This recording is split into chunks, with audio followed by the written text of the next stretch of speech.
Okay, so just for a bit of refresher to kind of orient ourselves from what we talked about last week. So we covered Habakkuk chapter 1, where we see that God's servant Habakkuk is coming to God in prayer. He's coming with two laments.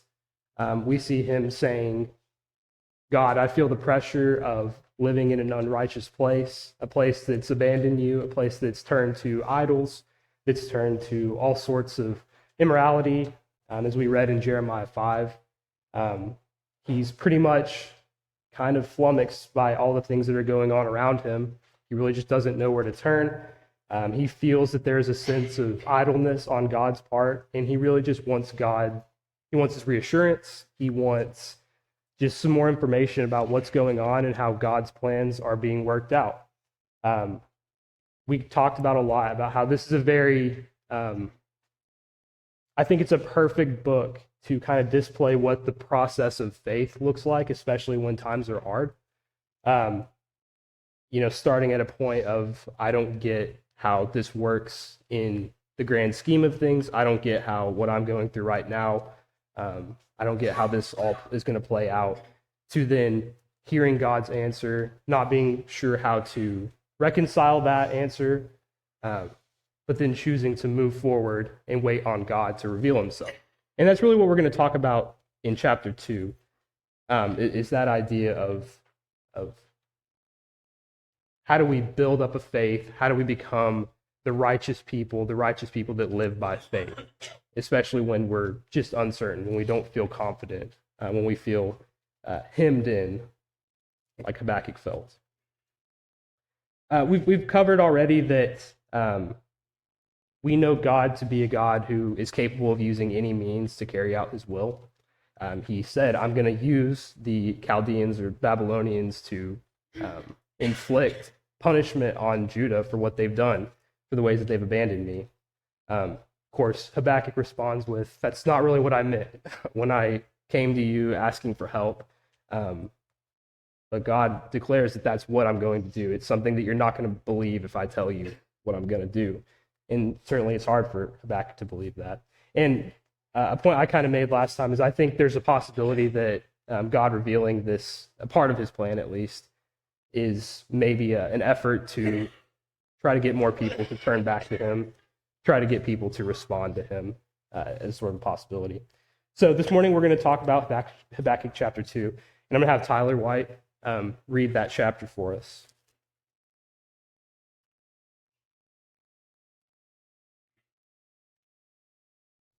Chapter 2. Oh, wow. I will take my stand at my watchpost and station myself on the tower and look out to see what he will say to me and what I will answer concerning my complaint. And the Lord answered me, write the vision, make it plain on tablets so that he may run who reads it. For still the vision awaits its appointed time. It hastens to the end, and it will not lie. If it seems slow, wait for it. It will surely come, it will not delay. Behold, his soul is puffed up, it is not upright within him. The righteous shall live by his faith.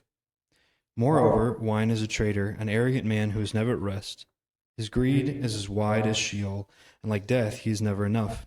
He gathers for himself all nations, and collects as his own all peoples. Shall not all of these take up their taunt against him, with scoffing and riddles for him, and say, woe to him who heaps up what is not his own? For how long? And loads himself with pledges. Will not your debtors suddenly arise, and those who awake who will make you tremble? Then you will be spoil for them, because you have plundered many nations. All of the remnant of the people shall plunder you. For the blood of man and violence to the earth, to cities and all who dwell in them, woe to him who gets evil gain for his house, and sets his nest on high, to be safe from the reach of the harm of men. You have devised shame for your house by cutting off many peoples. You have forfeited your life, for the stone will cry out from the wall, and the beam from the woodwork will respond. Woe to him who builds a town with blood and founds a city on iniquity. Behold, it is not from the Lord of hosts that peoples merely labor for fire, and nations weary themselves for nothing? For the earth will be filled with the knowledge of the glory of the Lord, as the waters cover the sea. Woe to him who makes his neighbors drink. To you pour out your wrath and make them drunk in order to gaze at their nakedness. You will have your fill of shame instead of glory. Drink yourself and show your uncircumcision. The cup in the Lord's right hand will come around to you, and utter shame will come upon your glory. The violence done to Lebanon will overwhelm you, as will the destruction of the beasts that terrified them.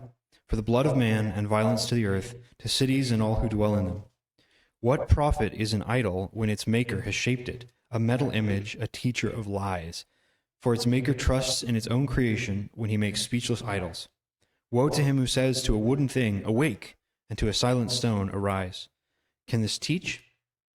Behold, it is overlaid with gold and silver, and there is no breath at all in it. But the Lord is in his holy temple. Let all of the earth keep silence before him. Thanks, Tyler. So we see obviously that chapter 2 is basically going to be sort of this, the revelation, I guess you'd say, sort of, I guess, the more prophetic message of this book. God's response, his ultimate response to Habakkuk. The tone and tenor, obviously, of this chapter is quite a bit different from what we covered in chapter 1. I don't know about you, but I see it as somewhat more hopeful, almost in a way. God is saying, he sees specific things that the Chaldeans are doing. He's taking notice of those things. So I think it's in a way to show the people that God is, I'm not being idle. I know what's going on. I know how bad these people are. But you have to trust me. You have to trust me. And Habakkuk begins this section before he hears what God is going to say to him. I'll take my stand at my watch post and station myself on the tower and look out to see what he'll say to me and what he will answer, how he will answer my complaint. I think that's a remarkable thing, something we should take notice of. And we kind of talked about that last time a little bit, but saying, I'm going to wait for you, God. I'm going to stand here, though I feel uncertain of the future, though I feel uncertain of how these things are going to play out, how they're going to affect me, how they're going to affect other people. I'm going to wait for you even so. And I really love that because that's not a disposition that I think I take as sort of a default. I think I want to hasten, probably wouldn't even say hasten God's plans. I want to hasten my own plans. If something isn't going my way, I want to fix it. I want to fix it in my way. I want to fix it to where it is to my benefit. But he's kind of saying, I'm okay right now with just waiting on God being able to answer me in his own time. And I think the Bible is obviously chock full of examples of just this idea of waiting and being okay with not having an answer right away. I kind of thought of Paul in 2 Corinthians 11. 2 Corinthians 11, looking at verses 23 through 33. Are they servants of Christ? I'm a better one. I'm talking like a madman with far greater labors, far more imprisonments, with countless beatings and often near death. 5 times I received at the hand of the Jews the 40 lashes less one. 3 times I was beaten with rods. Once I was stoned. 3 times I was shipwrecked. A night and a day I was adrift at sea. On frequent journeys, in dangers from rivers, danger from robbers, danger from my own people, danger from the Gentiles, danger in the city, danger in the wilderness, danger at sea, danger from false brothers, in toil and hardship, through many a sleepless night, in hunger and thirst, often without food, in cold and exposure. And apart from other things, there is the daily pressure on my of my anxiety for all the churches. Who is weak, and I am not weak? Who is made to fall, and I am not indignant? If I must boast, I will boast of the things that show my weakness. The God and Father of the Lord Jesus, he who is blessed forever, knows that I am not lying. At Damascus, the governor under King Aretas was guarding the city of Damascus in order to seize me, but I was let down in a basket through a window in the wall and escaped his hands. I think it's pretty obvious here that Paul underwent a series of trials with little to no indication of when those things would, if ever, end for him. And we know that he was the guy that said, to live as Christ, die as gain. That's the kind of attitude I think that we ought to take as well. feeling hemmed in, feeling under pressure from the things that we're going through in life, um, it doesn't stop us from having to have this kind of disposition in general.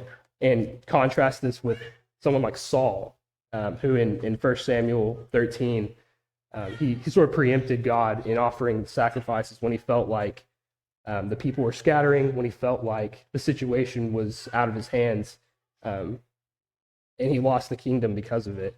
I think we ought to take that message and heed its warnings that we're not to preempt God. We're not to be the ones who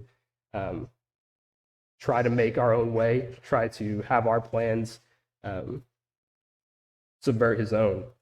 And I think that's what's being said here in the first couple verses of Habakkuk. And God responds by saying, write the vision, make it plain, so that he may run who reads it. For the vision awaits its appointed time. It hastens to its end. It will not lie. If it seems slow, wait for it. It will surely come. So I think God is taking this sort of like, I don't know, it's an amazing thing for him to say this to Habakkuk and the other listeners. Almost like taking them aside and saying, look, I know you feel bad. I know that this all is just so confusing and it's frustrating. I know you're feeling some doubts about me even, but I promise you, if you wait, I promise you, if you trust in me, that these things will be made known to you. But still, we have to remember that he's not saying in here, and this is how it's going to benefit you, or this is how you're going to be you're going to be able to be seen through this trial. He doesn't really say anything like that. He just says, my plans will come to fruition. They will hasten. And contrast that with the first chapter where Habakkuk does make those statements of, where are you? You're idle. You're not doing anything. It appears, at least. And God says, actually, I've been doing something for a long time. You're just not able to see it. So, and I like that he, and those are some passages, the Exodus 24, Deuteronomy, and the two Deuteronomy passages, just this idea of writing things down in a clear and concise way. I think it's God's instruction. If I want the people of Judah to be able to tell or to be able to see what I'm about to say, how it can give them hope, how it can give them some reassurance of the future and what it means.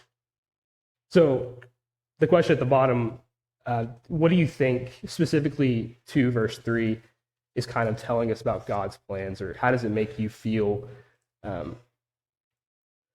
How does that specific verse kind of hit you, if anything?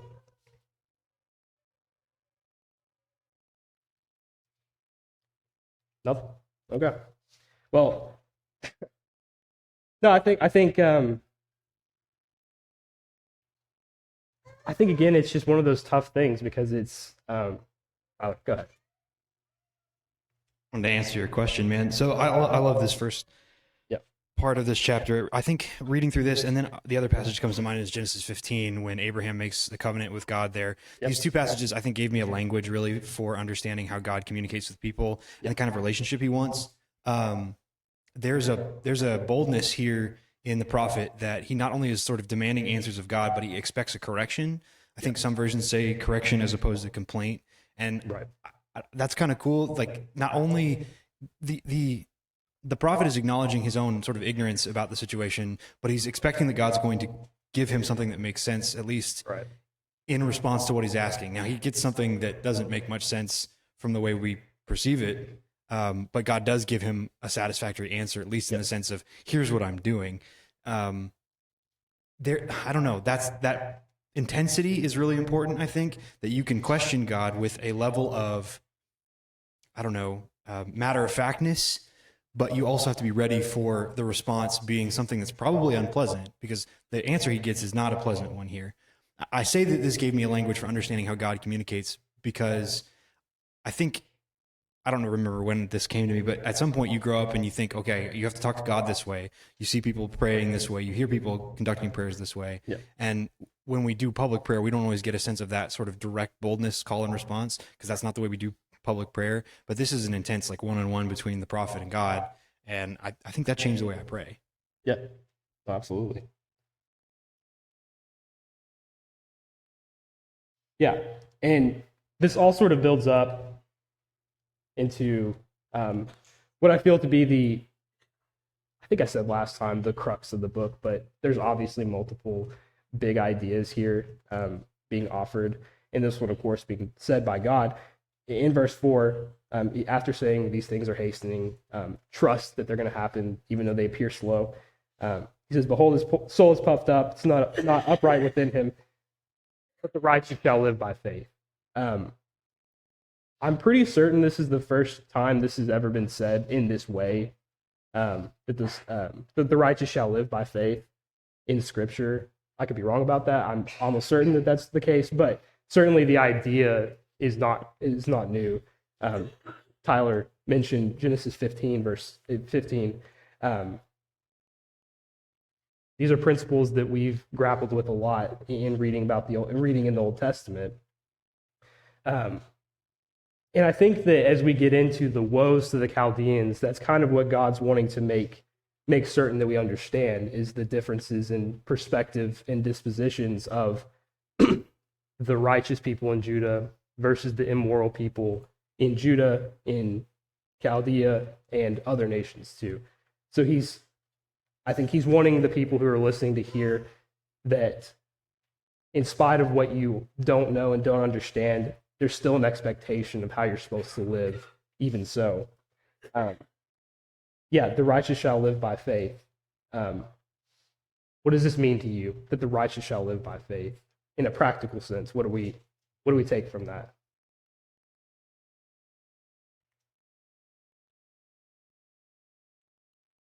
Yes, sir. Yeah, I have to step back just for a second because there's something that kind of sticks out to me in verse 2. My Bible says it write down the revelation and make it plain on tablets so that a herald may run with it. Mm-hmm. And I've always got kind of hung up on that. What does he mean by that? But when you look up a definition of a herald, it's someone who's bringing forth a message of change. Yeah. And yet, so you look at this and you got to ask yourself, well, why is he not the messenger of change? In a way, he is kind of the messenger of change because he's the one that's saying, I'm not going to live like these people. I'm going to stand my ground. I'm going to do what is right. So I've always wondered about that. Why did he say that?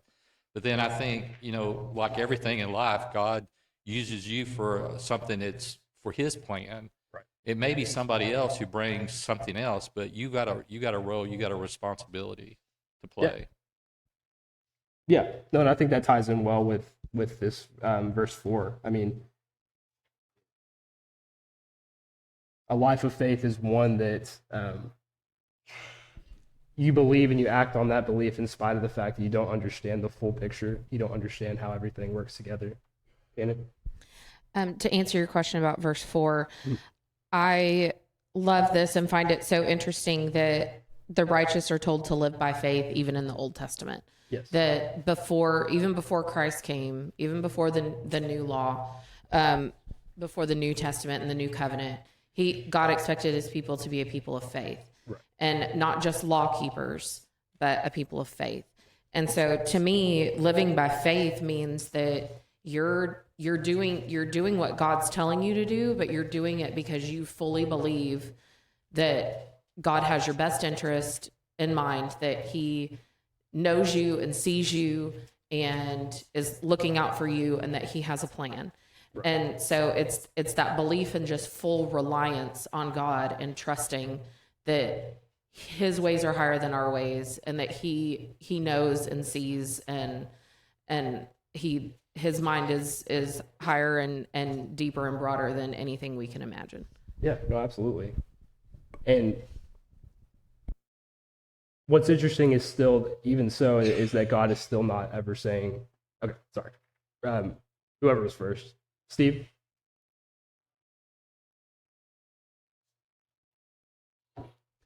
When I think about the righteous shall live by faith, what I think about it, first thing that came to my mind was a man named Joseph in the book of Genesis. Yeah. If there was ever a man who was a righteous man and who lived by faith, even every single one of those days, every single one of those times when Potiphar's wife tried to get him to come into her, and he refused every single time.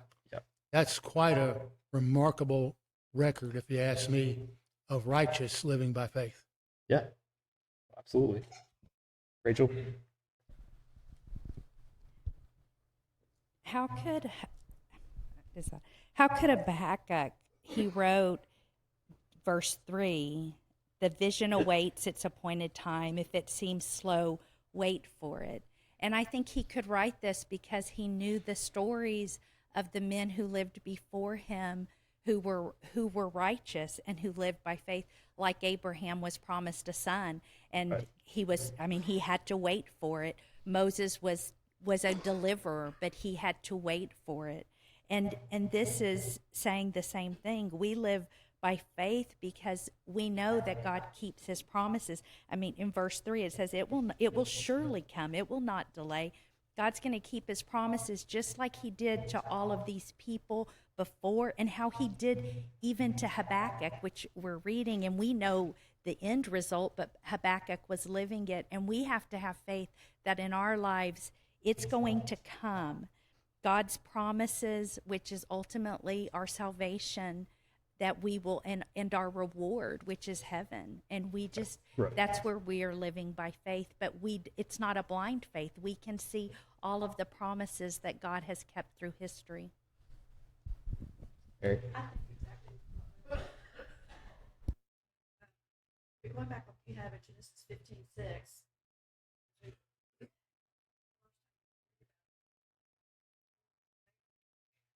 That God took him out and said, look at the stars in heaven, Sorry. and you see, you're going to have that many descendants. And he believed way before it ever happened. Right. But then look at Rahab. Rahab believed, and that's why you go in Hebrews 11. Here's a Gentile that believes exactly what God's doing. She says, we just heard what you have done when you brought them out of Egypt and the Red Sea, what you've done to the nations right here in Zion. He says, you're the Lord of the earth. By faith, because she believed she was righteous before God, even though she didn't see it. In 1 Peter, we read about Christians who are going through persecution. And he says, you have not seen Christ. We haven't seen Christ. They believed. We're the same way.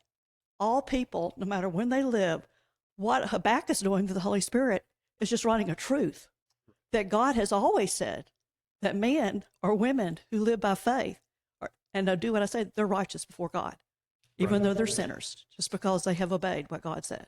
Yes. So we have the same trust. Absolutely. Absolutely. I am going to move along just so we could get to cover everything, but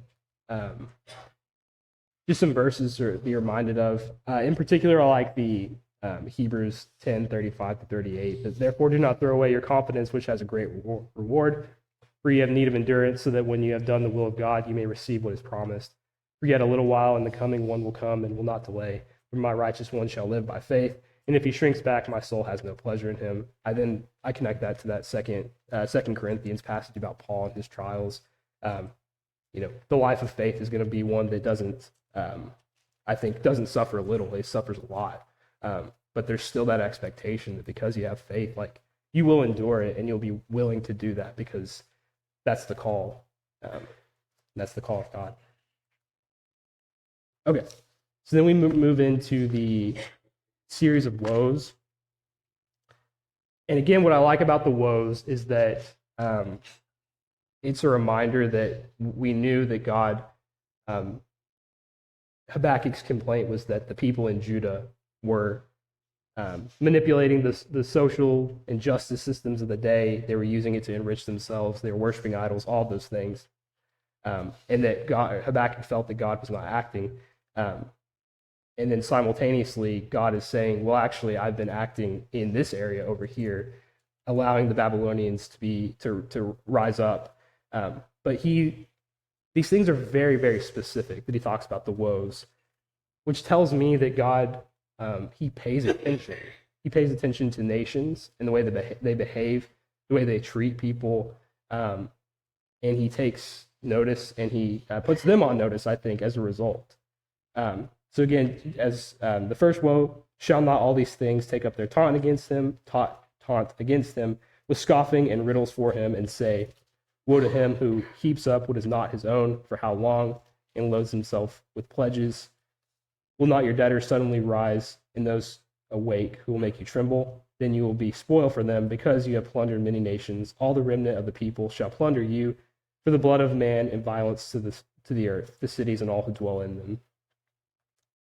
So I think another point is that I think it's a woe to Chaldea, obviously, but I think it's just as much a woe to the Judeans who were behaving poorly, obviously. And I think also it could be a reminder of, once all this has come to pass, once my plans come to fruition, remember how it was that the Chaldeans acted, how they treated people. Remember how you treated people, and make corrections as needed. That's kind of the way I see it. So this first woe is pretty interesting because it basically, to me, is saying there's a right way to go about your military campaigns. There's a right way to go about conflict and things of that nature. And the Babylonians aren't doing it the right way. I kind of relate that to, obviously, we saw the military campaigns of Israel going into the promised land. God had deliberate ways that he wanted that to be carried out. What Babylon seems to be doing is just sort of sweeping through the earth, and anything in their path they just take up. They don't really care about the significance of those things. And that was something that Habakkuk had noticed. He says it's kind of like a fisherman casting their net out, bringing in everything. It doesn't matter what they catch, just as long as they catch everything. I think that's kind of what's being hinted at here, is they don't care about the people. They don't care about treating people well. They'll take anything, and certainly they'll take things that they don't have a right to. They have a corrupt way of doing their military business, I guess you could kind of say. And we'll get more into this in the second and third woes, but there's obviously a level of mistreatment of people that they place under their subjection. And I was reminded of two passages in the Old Testament, Leviticus 19, 33 through 34. I do want to read that. And I think Aaron had alluded to this passage, or someone alluded to it last week. When a stranger sojourns with you in your land, you shall not do to him wrong. You shall treat the stranger who sojourns with you as the native among you. You shall love him as yourself, for you were strangers in the land of Egypt. I am the Lord your God. God has expectations with how we're to treat people. People we see as vulnerable, people who we see as in a position that we could take advantage of them. And I think he is angered by that, angered by the willingness and sort of the wanton disregard for people, and a willingness to do whatever to gain territory, riches, whatever. And also was reminded of 1 Kings 21 of Ahab and Naboth. It's a pretty wicked story of Ahab wanting this vineyard, and even after trying to pay him for it or whatever, he kills him so he can get that. Seems like something that Babylon would have been willing to do as well. And obviously we know how that turned out for Ahab and Jezebel. I don't know. What do you think this kind of means for us today, both at a sort of macro level or basically on the personal front? Do you have any thoughts about how should this change my behavior personally, knowing that God says woe to those who heap up for things that aren't their own? Are there any thoughts?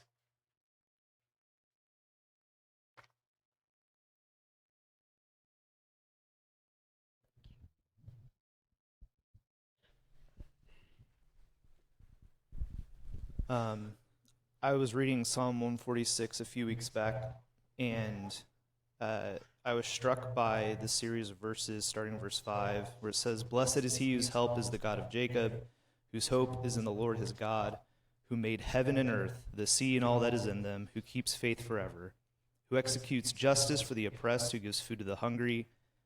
Yahweh sets the prisoners free. Yahweh opens the eyes of the blind. Yahweh lifts up those who are bowed down.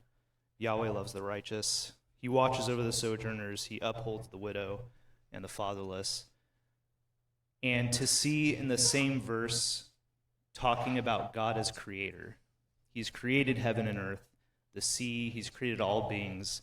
And then in the next verse, but he cares for the oppressed. He cares for the hungry. He watches over sojourners. He lifts up those who are bowed down.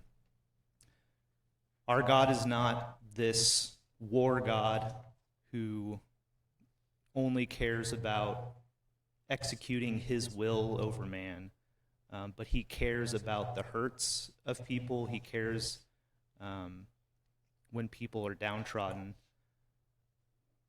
And so what that teaches me is that the same way that God sees the vulnerable and the needy is the same way I should view the vulnerable and the needy. Yeah.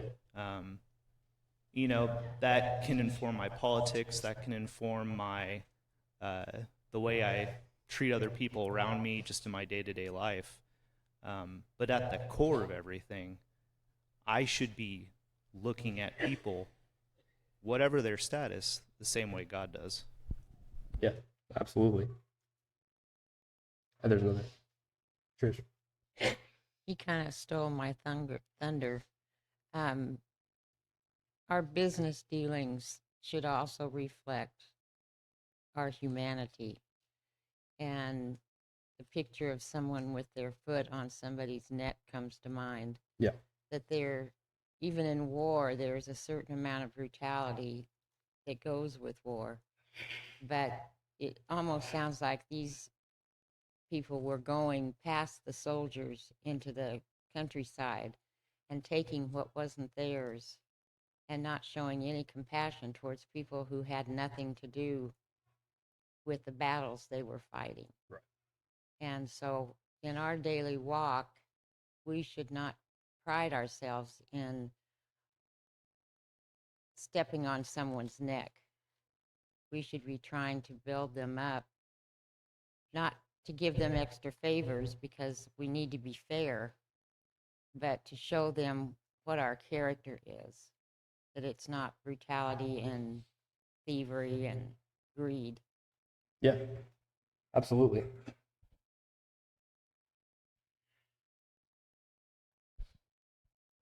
I like that you brought up Leviticus 19 because we see that, nestled right in the middle of what would have been called the law is God's commandments for what I think are the weightier matters, the things that are a little harder to define. And so when Jesus comes, a lot of what he talks about is what's in Leviticus 19, honoring your father and mother, not esteeming the blind and the sick lightly. And the Jews were doing much of Leviticus before and after Leviticus 19 very well. And so I think one of the things that we can take away is that, as a people, as nations, as Christians, God followers, there's a very visible, very easy to define goodness and rightness. I think the Chaldeans, in their own eyes, were doing that. When they took over a nation, there was a rightness that they felt like plundering was perhaps their right. Right. We worship God in a way that we would, believe is correct when we gather together. But our lives are living sacrifices, and so there's absolutely nothing we can do during the, 3 hours, 3 to 4 hours a week that we spend gathered together that'll make up for what we're doing all the times outside of that. Yeah. And that the Lord has this higher way that's a little harder to define, and we pray for wisdom and ask for clarity as we read and hope as our minds and trust that our minds will align closer to him and those things will be clearer. But I think just this continues to testify he's always held mankind to these weightier matters. Yeah, no, absolutely. I like Homer Haley. I like the way he writes. He talked about this specific woe, and in reference to the latter half, kind of talking about how there's going to be basically revenge brought on you. He said, "The remnant of the people shall plunder thee." This was fulfilled against the Chaldeans by Cyrus, ruler of the Medes and Persians, who entered Babylon October 539 BC, 23 years after the death of Nebuchadnezzar. The execution of nations of today is by those whom Jehovah raises up for the purpose, which makes me kind of scared in a way, just because I see the conflicts we have around the world, and I see the things we deal with and the things we've dealt with in the past, and it now kind of makes you wonder and take stock and take notice of the reality of how those things played themselves out, and proof again that God has his hands in things that I think we think, kind of back to Josh's point, we think we have sort of in the bag. We think we're righteous in doing it, but God has expectations for the way we're supposed to treat people, and we can fall we can fail in those ways, and I think that we will pay the price for it. Okay, then looking at the second woe, verses 9 through 11. Woe to him who gets evil gain for his house, set his nest on high, to be safe from the reach of harm. You have devised shame for your house by cutting off many peoples. You have forfeited your life, for the stone will cry out from the wall, and the beam from the woodwork respond. So I think as you look at each woe, to me, they kind of build off one another. So first you go through Babylon, you'll go through and you'll take land that you don't have the right to take. I haven't given you the right to take it with stuff. But then on top of that, once you have acquired these things, this land, this territory, these people, you use it to build up these immaculate cities, these fortresses, these armaments as a shrine to yourself, as a shrine to how great you are. And then you use it to sort of look down on others. You use it as a way to, I think I kind of thought of this as like a sort of a military positioning, I guess. Like you build this great tower as a way to look out and see the threats that are outside of you. There's just here an arrogance, a level of trust in your own devices that is just obvious and evident. I was reminded of Psalm 20, verse 7. Some trust in chariots and some in horses, but we trust in the name of the Lord our God. Babylon was certainly guilty of trusting in horses and chariots, and they were trusting in things that they had acquired anyway, unjustly. They thought that their battle ability, their ingenuity, just how ferocious they were, they thought those were the things that were going to carry them through. Those were going to be the things that would allow them to keep having this success. And I think Judah was equally condemned for the way that they manipulated those systems like we've talked about. I'm sure they thought they were pretty slick in doing that so they could enrich themselves, so they could get one over on someone else and take bribes and all those sorts of things.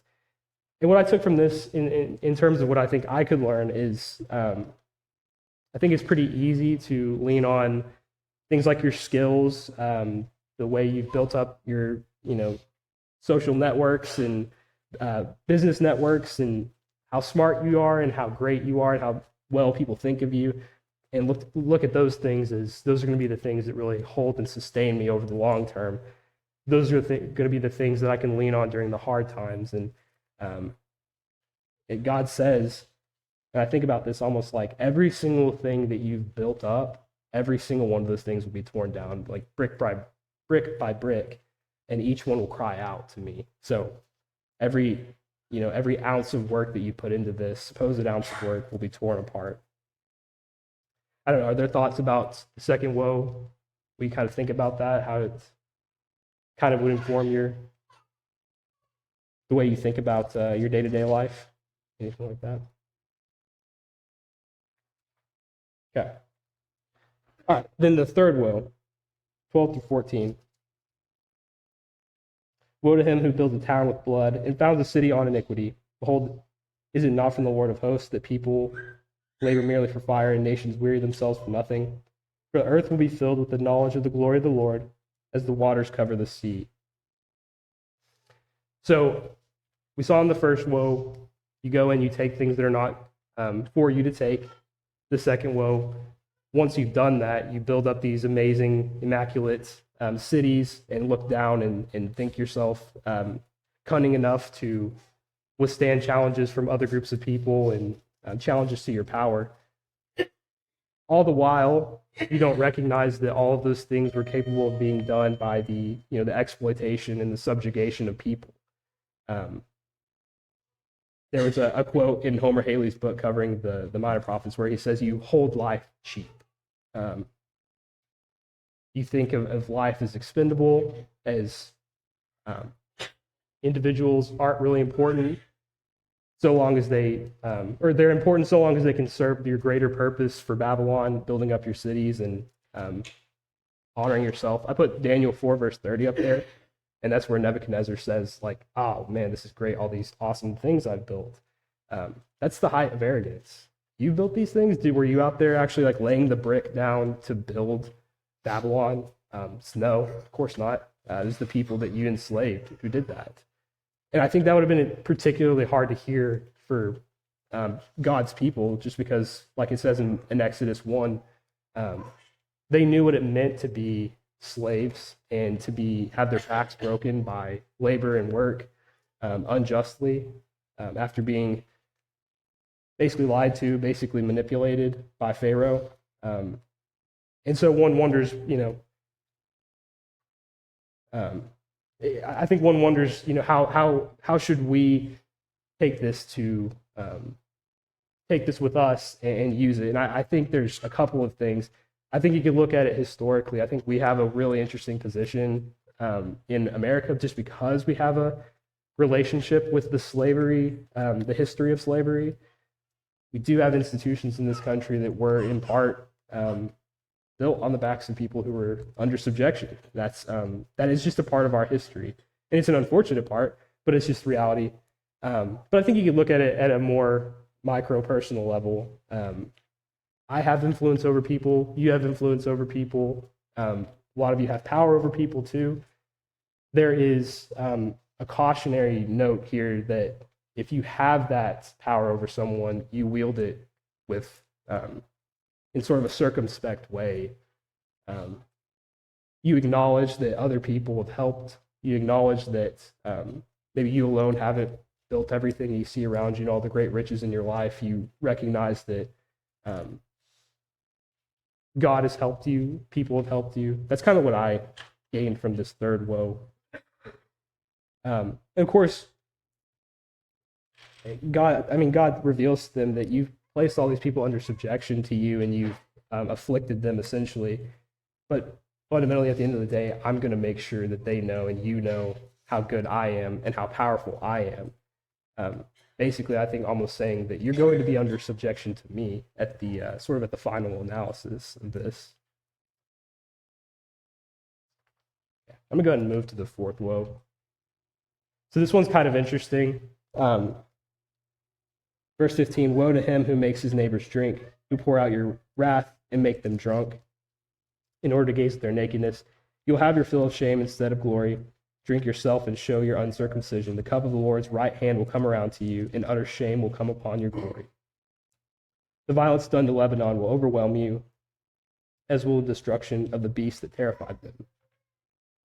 For the blood of man and violence to the earth, the cities and all who dwell in them. There's kind of a couple of schools of thought about what this fourth woe could mean. Some people take it to be, and I think fall in this camp, I would say, that it seems to be indicating that there was a precarious relationship with alcohol in Babylon. They maybe used it as a way to, wield that as a way to like manipulate and intoxicate others and kind of bend them to their will. There's other people that kind of think that this is sort of more figurative, saying these intoxicants were Babylon going into these new territories and saying, we'll give you power, things are going to be great. This captivity, it's only going to be to your benefit. And as a result, they were intoxicated by the kind of like a lust for power sort of a situation, I suppose. I think either could be a possibility. I think more than anything, it's probably just condemning Babylon for the means by which they go and take these nations captive. They're just ruthless. There's no low that they won't go to, basically, is what I kind of gather from it. But the reason I kind of think about the sort of the alcohol angle to it is I'm reminded of Daniel 5, verses 1 through 4. King Belshazzar made a great feast for 1,000 of his lords, drank wine in front of the 1,000. Belshazzar, when he had tasted the wine, commanded that the vessels of gold and of silver that Nebuchadnezzar, his father, had taken out of the temple in Jerusalem be brought, that the king and his lords, his wives, and his concubines might drink from them. Then they brought in the golden vessels that had been taken out of the temple, the house of God in Jerusalem, and the king and his lords, his wives, and his concubines drank from them. They drank wine and praised the gods of gold and silver, bronze, iron, wood, and stone. And I think, Mark, in your class, you'd kind of talked about how, like, this seems like a party atmosphere, kind of a just total debauchery kind of a situation. And that's kind of why I tend to lean towards the direction of they're being condemned for the way they use alcohol and stuff like that. But we can continue that conversation next week. read, I guess, the fourth woe, the fifth woe, and read chapter 3, and we will talk about that next week.